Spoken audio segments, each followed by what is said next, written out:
আমি বর্ণালী। আপনারা আছেন দি ইটারনাল স্কাই, অনন্ত আকাশের মাঝে, আর নিজের মাঝেও আকাশকে রাখুন। 23শে জানুয়ারি ভারতের ইতিহাসে এই দিনটি অত্যন্ত উজ্জ্বল, বিশেষ মহত্বপূর্ণ। কারণ সেই মানুষটির, বরং বলা ভালো মর্তে আরো একবার ভগবানের আবির্ভাব তিথি।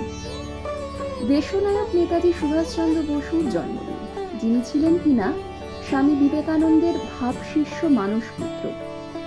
স্বামীজির আলোয় উদ্ভাসিত সুভাষ নিজেকে তৈরি করেছিলেন, হয়েছিলেন ভারত মাতার শ্রেষ্ঠ সন্তান।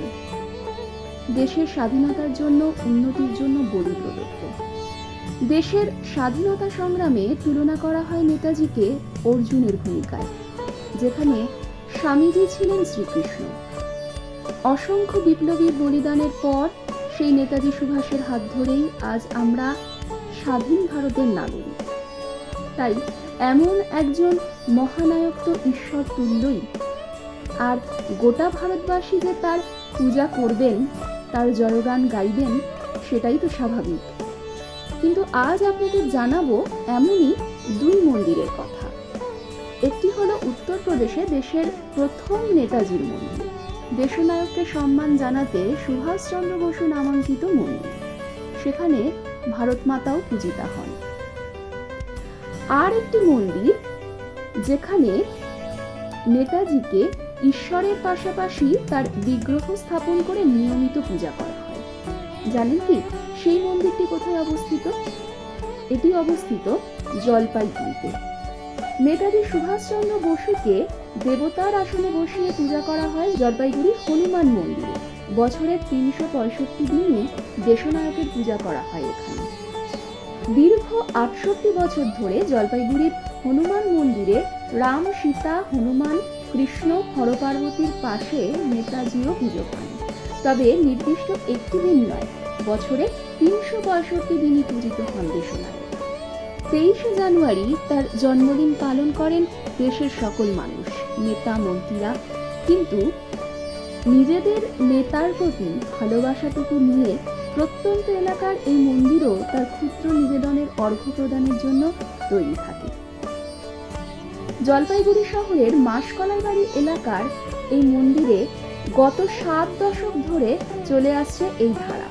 স্থানীয় সূত্রে জানা যায় 1927 সাল নাগাদ ঋষিকেশ থেকে এক সাধু উত্তরবঙ্গের মাসকলাই বাড়ি শ্মশান সংলগ্ন এলাকায় এসে ঘাঁটি গাড়েন, যিনি এলাকার বাসিন্দাদের কাছে করপাত্রী মহারাজ বা বুড়া বাবা নামে পরিচিত ছিলেন।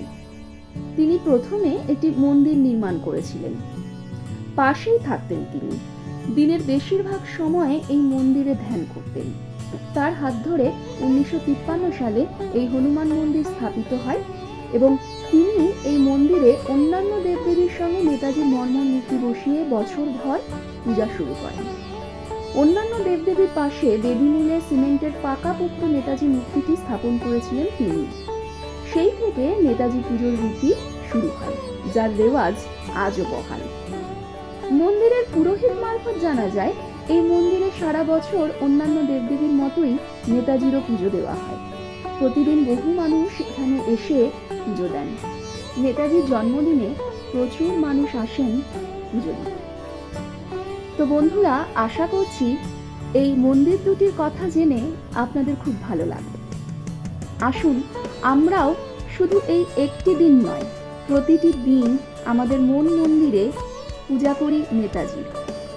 তার দেশপ্রেম, সাহসিকতা, আত্মত্যাগ আমাদেরকে ও ভবিষ্যৎ প্রজন্মকে উদ্বুদ্ধ করুক।